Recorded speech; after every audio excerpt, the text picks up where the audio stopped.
在完全看不见太阳的情况下，维京人却能精准航海，这背后可能靠的只是一块石头，那是一块能够找到太阳的水晶，它是在一艘伊丽莎白时代的沉船残骸中被发现的。这艘战舰沉没在阿尔德尼海岸外，大约是在1592年。这块水晶只有扑克牌大小，表面粗糙乳白，被几个世纪的海水和沙子侵蚀的斑驳不堪，就这样静静地嵌在一队航海工具旁边。但正是这样一块不起眼的碎片，或许能解开航海史上最大的谜团之一：维京人究竟是如何在浓雾、冰雪和极昼环境中依然能够精准导航的？他们曾到达冰岛、格陵兰，甚至有人认为他们早在哥伦布之前就已经抵达北美。但问题是，他们没有磁罗盘，没有6分仪，也没有精确的航海图。传说中，他们依靠的是另一种东西——太阳石，一种能够在看不见太阳时依然找到太阳位置的水晶。这个说法最早来自13世纪的一部冰岛传说文献。故事中提到，国王曾在风雪弥漫的天空下举起一块石头，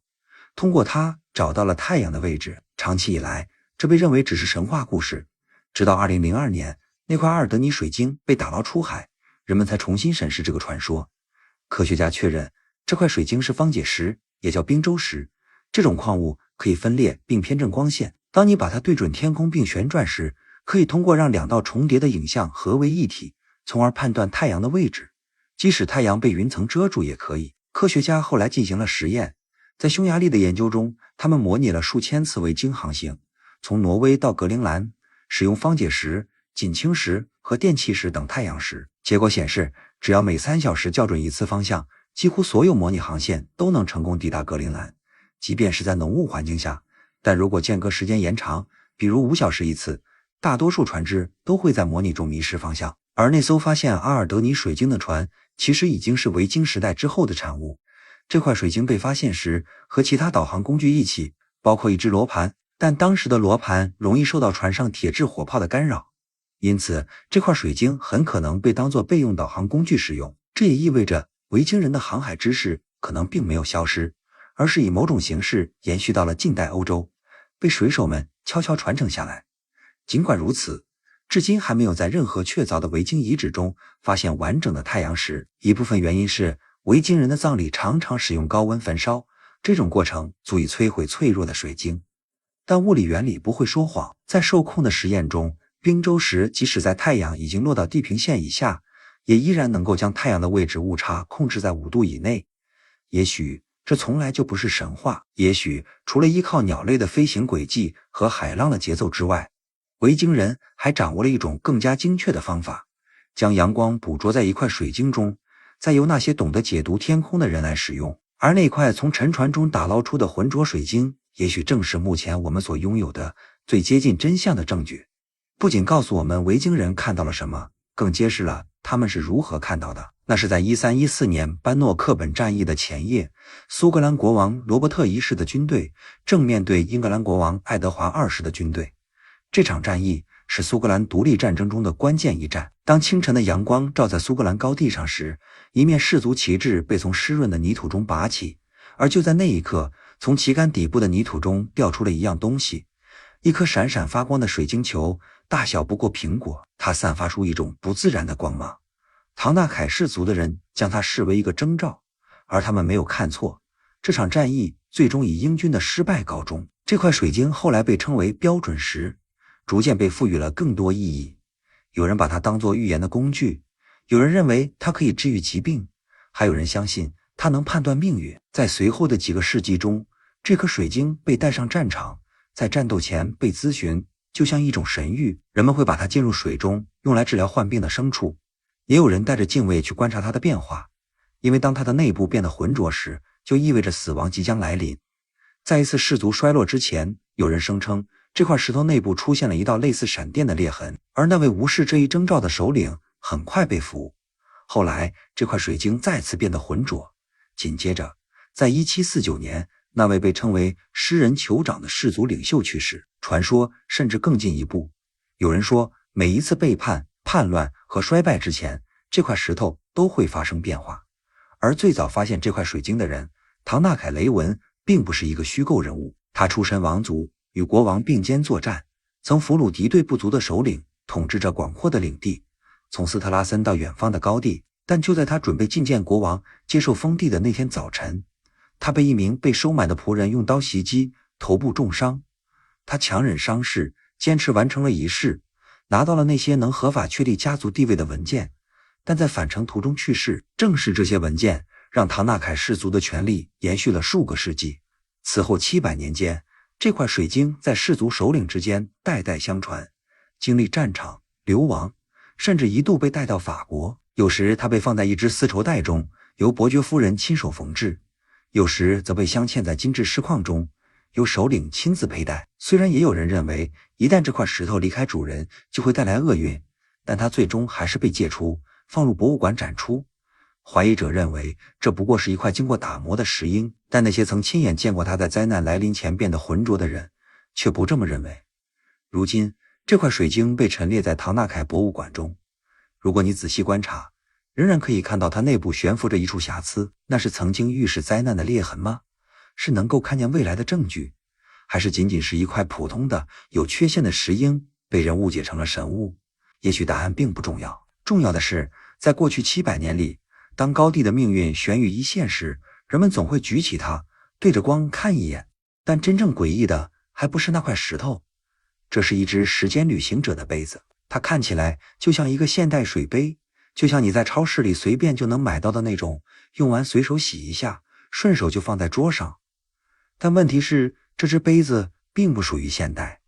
它被埋在地下，已经超过2000年。它是用极其纯净的天然水晶雕刻而成的，诞生于我国还没有掌握吹制玻璃技术的时代。当考古学家从一座被遗忘的古墓中把它挖出来的时候，几乎不敢相信自己的眼睛。这到底是一件古代文物，还是某种时间错位的产物？这只被称为战国水晶杯的器物，和那个时代已知的任何器物都完全不同。它高大约15厘米，杯壁微微向外倾斜，底部呈外张结构，看起来异常现代。但它并不是模具成型，而是从一整块高纯度石英水晶中直接雕刻出来的。这件文物是在1990年被意外发现的，地点是在一个砖厂旧址。当时工人正在挖粘土，突然挖出了大量瓷片残骸。意识到地下可能有古墓后，考古人员迅速展开挖掘，一开始用铁锹清理，后来随着土层中出现炭灰和竹炭填充物，他们判断这很可能是一座高等级墓葬，因为这种填充方式通常是用来保护贵族随葬品的。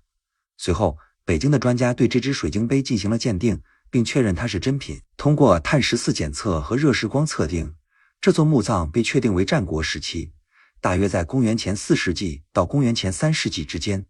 但真正的谜团才刚刚开始。首先，这块水晶从哪里来？地质专家承认，这种高纯度石英在今天的我国都非常罕见。它是本地开采的，还是通过早期贸易网络从远方运来的？比如沿着长江流域，从遥远的山区一路运到这里。而更让人困惑的是，它是怎么被加工出来的？这只杯子上宽下窄，内部逐渐收紧，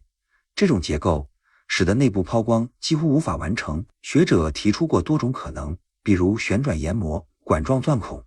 甚至使用类似加工玉器的金刚砂技术。但问题是，这些方法在实际操作中通常都会留下明显的加工痕迹，而这只杯子上却几乎找不到这些痕迹。2001年，有现代工厂尝试用人工水晶复制这只杯子，但最终失败了。而这座墓葬中一共出土了34件文物，包括玉环、玉壶以及楚国风格的编钟。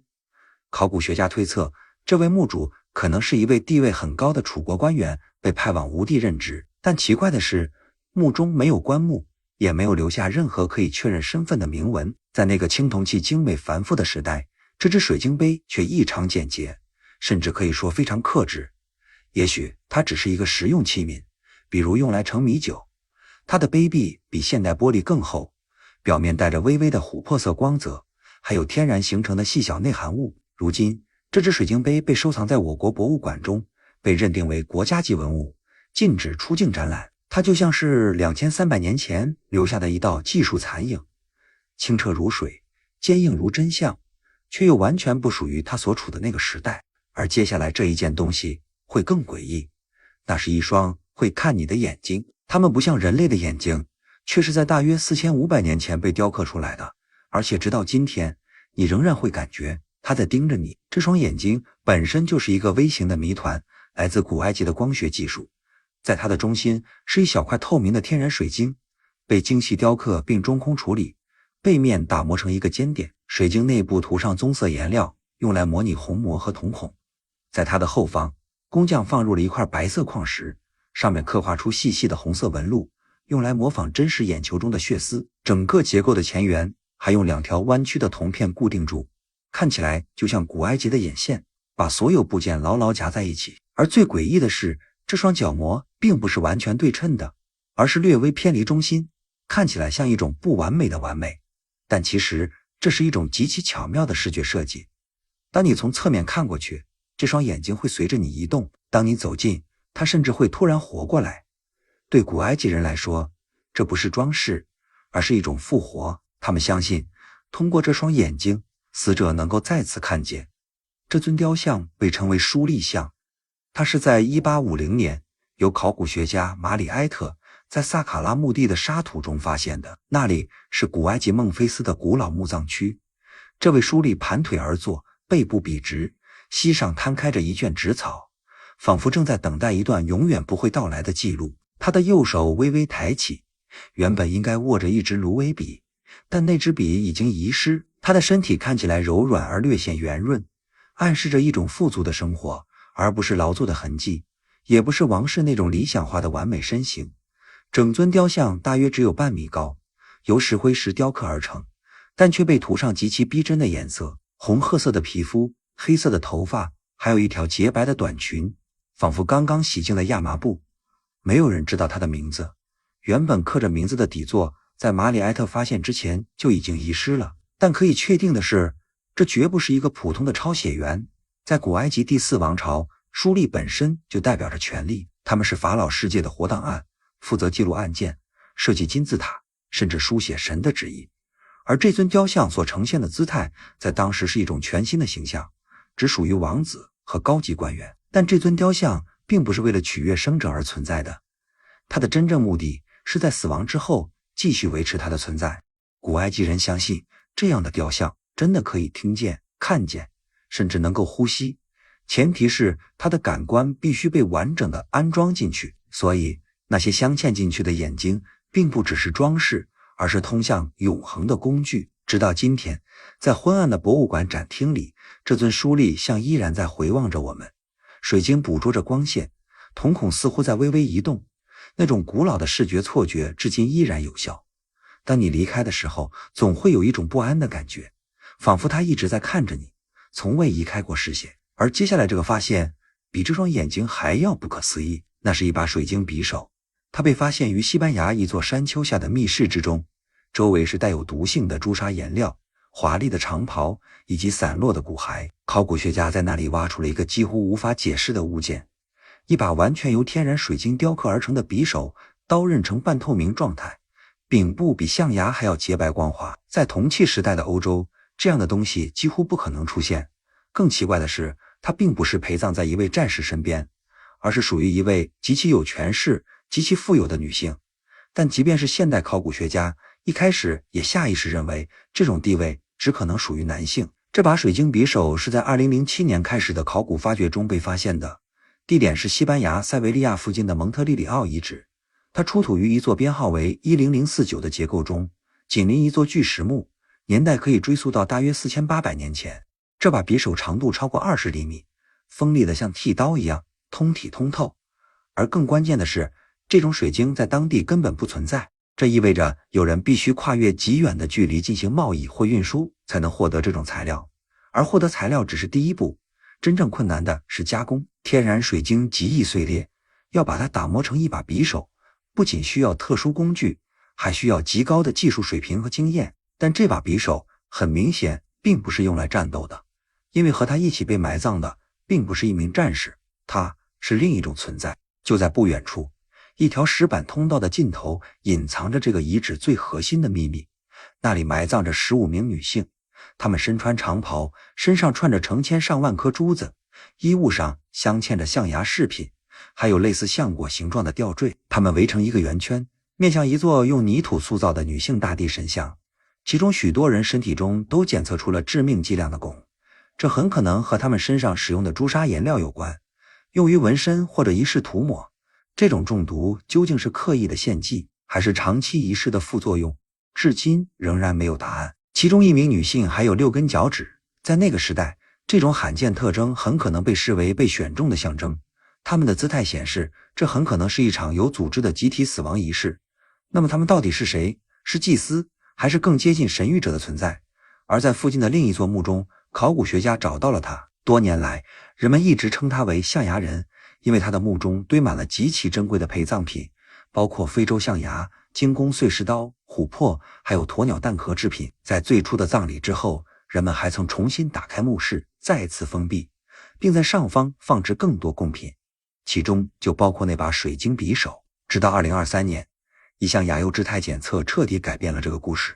所谓的象牙人并不是男人，她是一位女性，而且与那个时代大多数墓葬不同，